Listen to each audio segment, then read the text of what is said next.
তারপরে এই মাইকের আওয়াজ যে সমস্ত ভাইদের কানে পৌঁছবে, প্রত্যেকেই অনুরোধ করব কথাগুলোকে একটু মনোযোগ দিয়ে শোনার জন্য। হতে পারে আমার এই কথা কোনো একটি পয়েন্ট আপনার জীবনের সাথে মিলে যেতে পারে, অথবা আমার কোনো একটা কথা আপনার মনে ধরে যেতে পারে। ওখান থেকে যদি আপনি আমল করতে পারেন, আপনি লাভবান হবেন, পাশাপাশি আমিও লাভবান হব ইনশাআল্লাহ।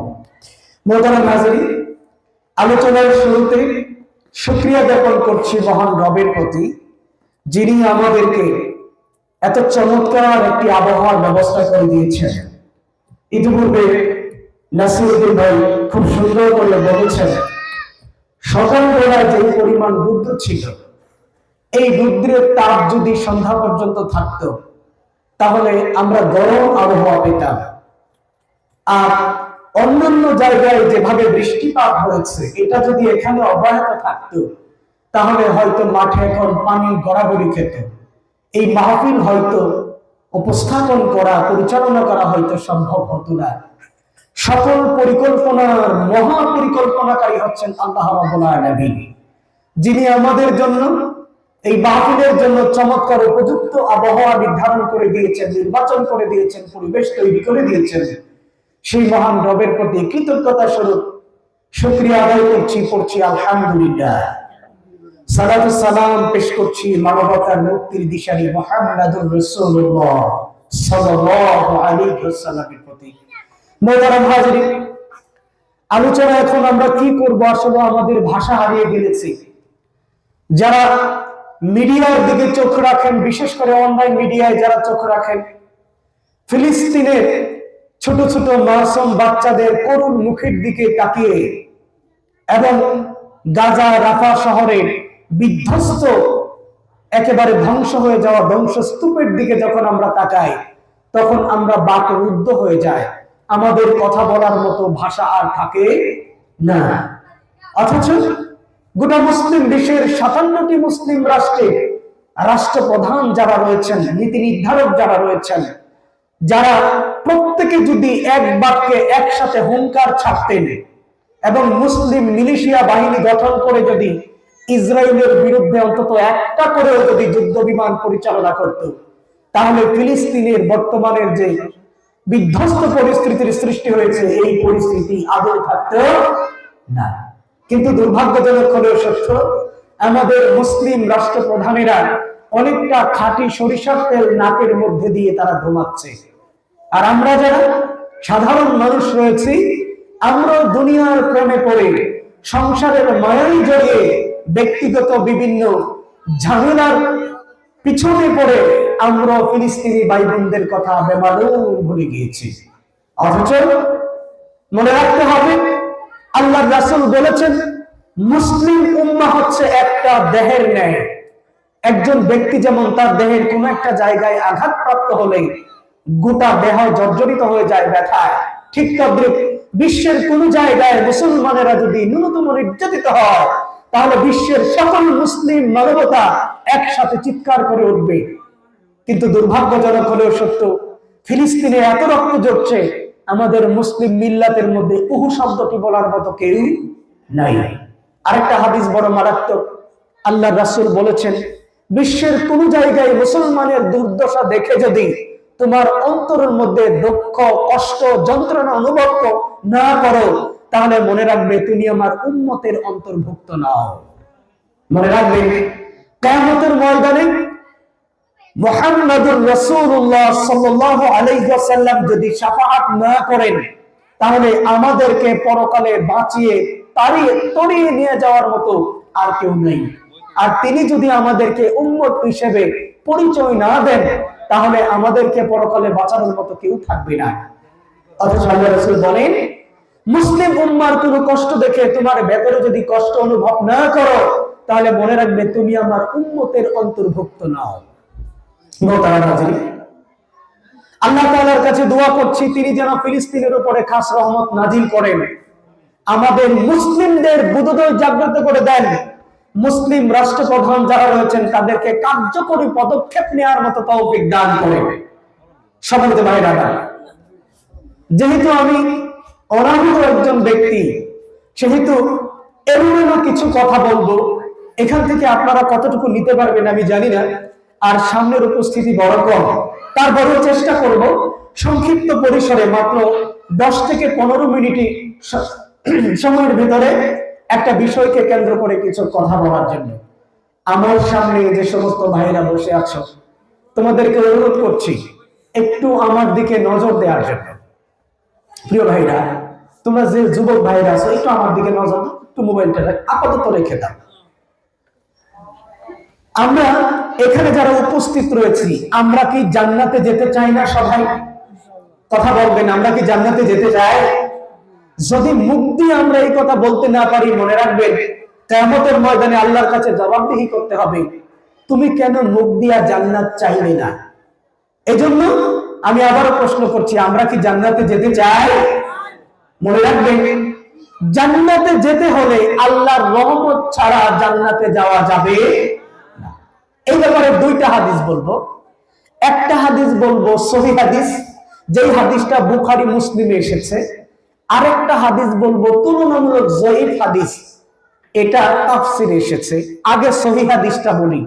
আল্লাহর রাসূল বলেন, ইন্নাহু লা ইউদখিলু আহাদা আমালুল জান্নাহ, তোমাদের কাউকে তার আমল জান্নাতে ঢুকাতে পারবে না। ক্বালু ওয়ালা আনতা ইয়া রাসূলুল্লাহ, সাহাবীরা প্রশ্ন করলেন, ইয়া রাসূলুল্লাহ, আমরা না হয় আমলের বিনিময়ে জান্নাতে যেতে পারবো না, আপনিও কি যেতে পারবেন না? ক্বালা, তখন তিনি বলেন, ওয়ালা আনা, না আমিও আমার আমলের বিনিময়ে জান্নাতে যেতে পারবো না। ইল্লা আইয়াতাগাম্মাদানি বিমাগফিরাতিন ওয়া রাহমাতিন, হতে পারে আল্লাহ তাআলা তার ক্ষমা এবং রহমত দিয়ে আমাকে জান্নাতে প্রবেশ করাবেন। সুবহানাল্লাহ বলেন। এই হাদিস দিয়ে প্রমাণিত হয় কোন বান্দার পক্ষে তার আমল দিয়ে জান্নাতে যাওয়া সম্ভব নয়। এমনকি আল্লাহর রাসূলও তার আমলের বিনিময়ে জান্নাতে যেতে পারবেন না, শুধুমাত্র আল্লাহর রহমতের মাধ্যমেই জান্নাতে যেতে হবে। এবার দ্বিতীয় হাদিসটা বলবো। হযরত জাবির ইবনে আব্দুল্লাহ রাদিয়াল্লাহু তাআলা আনহু থেকে বর্ণিত, তিনি বলেন, একদিন আমরা আল্লাহর রাসূলের সামনে এভাবে গুল হয়ে বসেছিলাম। এমন অবস্থায় আল্লাহর রাসূল আমাদেরকে লক্ষ্য করে একটা গল্প বললেন। গল্পটা হচ্ছে আমাদের পূর্ববর্তী জামানার বনী ইসরাইলের এক ব্যক্তির গল্প, যেই ব্যক্তি সমাজের বিভিন্ন জক্কি ঝামেলার ভিতরে থেকে আল্লাহর ইবাদত নিবৃত মনে করতে পারে না।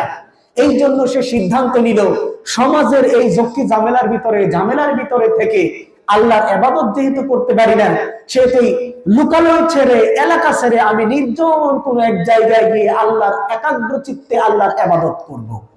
এই কথা চিন্তা করে এই বেচারা চলে গেল চতুর্দিকে সাগর পরিবেষ্টিত, মাঝখানে একটা দ্বীপাঞ্চল, মানে দ্বীপের মতো জায়গা, ওইখানে গিয়ে একটা গুহার মতো জায়গার ভেতরে থেকে সারাদিন লোকটা আল্লাহর ইবাদত করে। কথা কি পর্যন্ত বুঝতে পারছেন?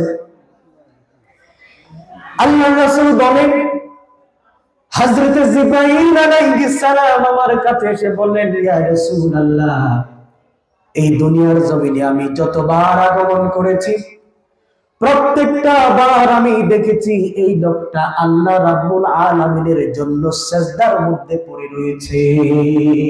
সুবহানাল্লাহ বলেন। যখন আমি দুনিয়ার জমিনে আগমন করেছি তখনও দেখেছি সিজদায়, যখন আমি দুনিয়া থেকে আসমানে উঠে গিয়েছি তখনও দেখেছি লোকটা সিজদার মধ্যে পড়ে আল্লাহর ইবাদত করে। এমন করে করে এই লোকটা নিভৃতে নীরবে গুহার মধ্যে একাগ্র চিত্তে আল্লাহর ইবাদত করেছে 500 বছর। কত বছর? যেহেতু সে দ্বীপাঞ্চলের মধ্যে অবস্থিত, খাবারের কোনো ব্যবস্থা নেই, আল্লাহ রাব্বুল আলামিন এই লোকটার খাবারের জন্য স্পেশাল একটা ব্যবস্থা করেছেন। তার জন্য তার পাশে একটা আনার ফলের গাছের ব্যবস্থা করে দিয়েছেন, ডালিম ফলের ব্যবস্থা করে দিয়েছেন। এখান থেকে প্রতিদিন সে 2টা করে আনার ফল পেত, আর সেই আনার ভক্ষণ করে আল্লাহর ইবাদত করত। সমুদ্রের পানি যেহেতু লবণাক্ত, লবণের পানি খাওয়া যায় না, এই জন্য আল্লাহ রাব্বুল আলামিন তার জন্য মিঠা পানির একটা ঝর্ণার ব্যবস্থা করে দিয়েছেন। এই ব্যক্তি ঝর্ণা থেকে, মিঠা পানির ঝর্ণা থেকে ওযু করত, গোসল করত, আর তার প্রয়োজনীয় পানি সেখান থেকে সে পান করত। এমন করে করে 500 বছর ইবাদত করার পরে লোকটার জীবন সায়ান্ন যখন গড়িয়ে আসলো, মৃত্যুর সময় যখন হয়ে গেল, সে আল্লাহর কাছে সর্বশেষ একটা আবদার করলো, ও রব্বুল আলামিন, আপনার কাছে আমি করজোড়ে মিনতি করি, আমি আপনার কাছে যা চাইছি সব কিছু পেয়েছি। সর্বশেষ একটি চাওয়া হলো, এই দুনিয়া থেকে আমি যেদিন চিরবিদায় নিয়ে যাব, ওই দিন আমার মৃত্যুটা যেন সিজদারত অবস্থায় হয়, এই ব্যবস্থা আপনি আমার জন্য করে দিন। আল্লাহ রাব্বুল আলামিন ওই বান্দার এই দোয়াটাকে কবুল করে নিলেন এবং তার মৃত্যুটা সিজদার মধ্যেই হয়ে গিয়েছে। সুবহানাল্লাহ বলেন।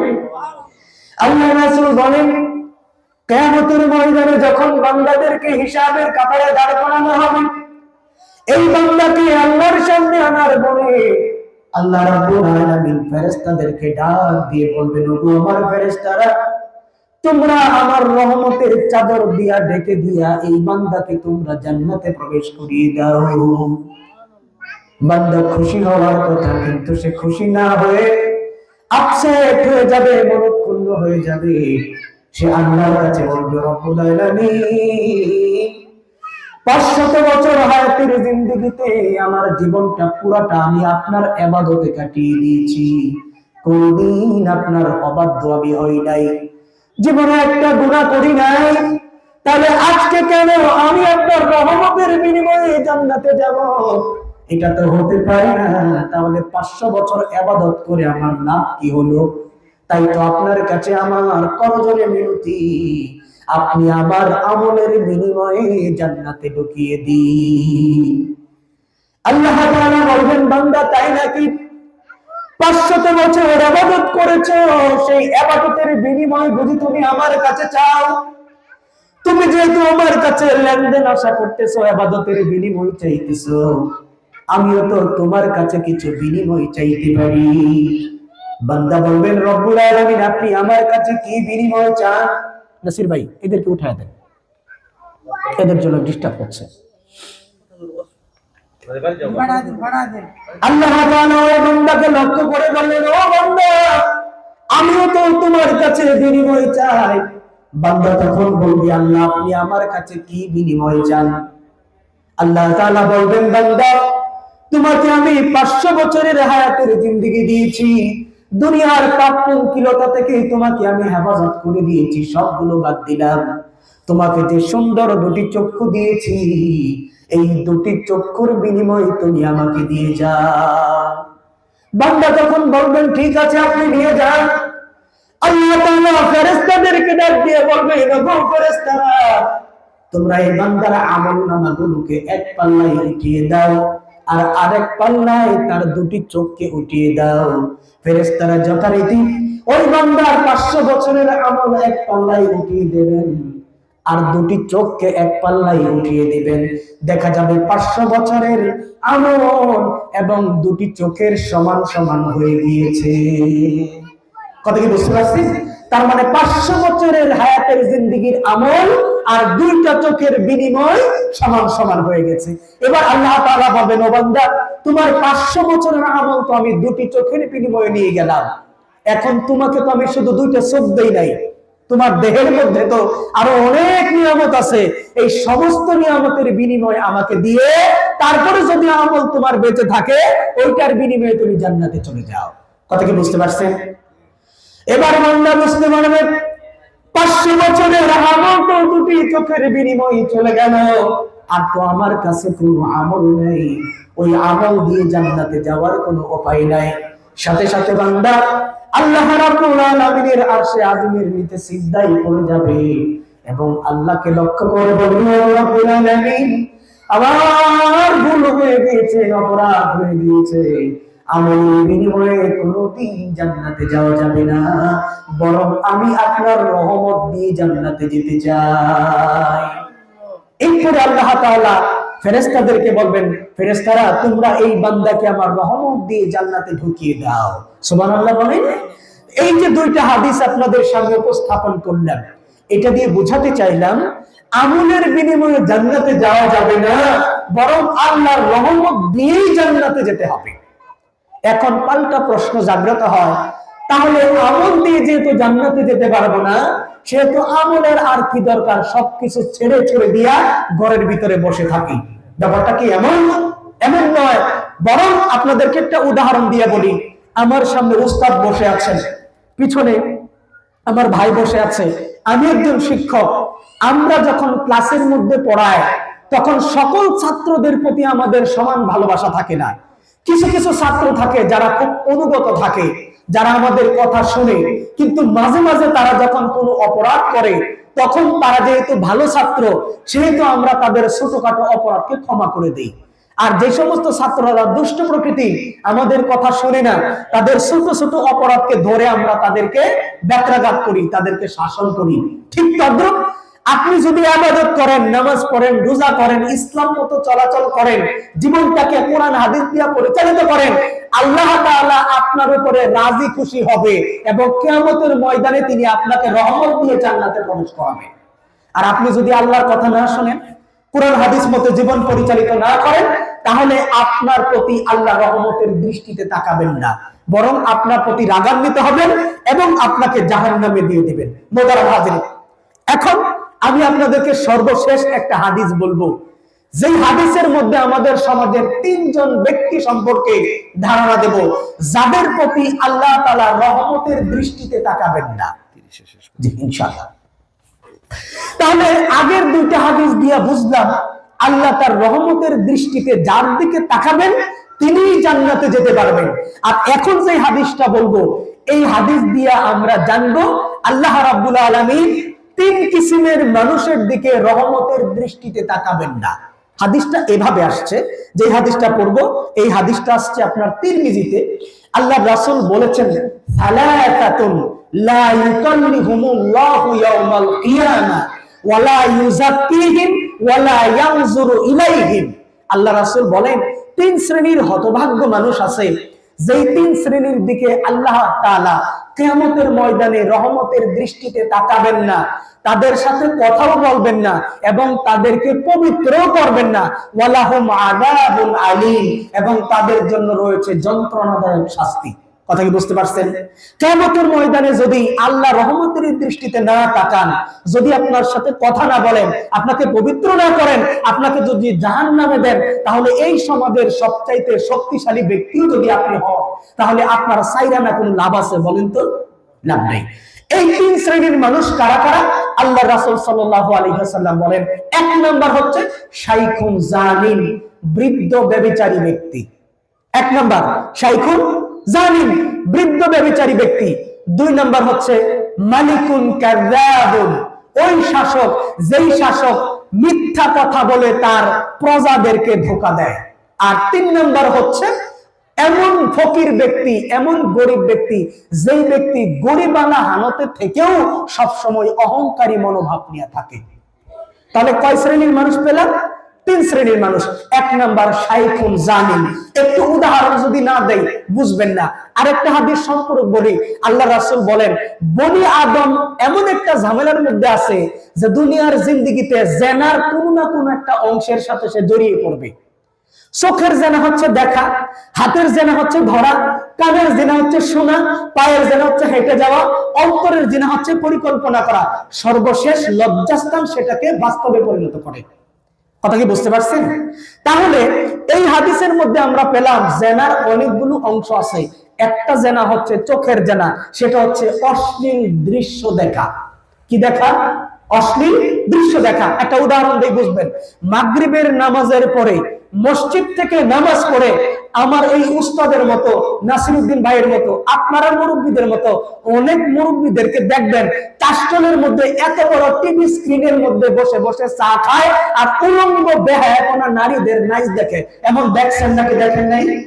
অবশ্যই জীবনে দেখেন নাই। যদি না দেখে থাকেন, এখন থেকে একটু লক্ষ্য রাখবেন। আপনাদের মোমিন বাজার পাশে আড়ালিয়া, সামনে গঙ্গার বাজার, এইগুলিতে মাগরিবের পরে যাইবেন অথবা যে কোনো সময় যাইবেন, অনেক মুসল্লি যারা নামাজ পড়ে, নামাজ পড়েই তারা কাস্টলের মধ্যে বৈশা বৈশা উলঙ্গ নারীদের নাচ দেখে। রাসূলের বক্তব্য, চোখের জেনা হচ্ছে দেখা। উলঙ্গ নারীদের নাইজ দেখা কি চোখের জিনা না? কথা বলে নারী ভাই, উলঙ্গ নারীর নাইজ দেখা কি চোখের জিনা না? তাহলে যেই মুরব্বী মানুষ নামাজ পড়ে কাশতলে বৈশা বৈশা আপনার উলঙ্গ নারীদের নাইজ দেখলো, সে কি চোখের জিনা করলো না? তাহলে হাদিসের বক্তব্য হচ্ছে শাইখুন জানিন, বৃদ্ধ ব্যভিচারী ব্যক্তি, বৃদ্ধ জিনাকার। তাহলে এই হাদিসের বাস্তব প্রমাণ কি? এই নামাজি না, যেই নামাজি নামাজ পড়ার পরেও টেলিভিশনের সামনে গিয়ে এটা সিনেমা দেখে। বোঝেন নাই মনে হয়।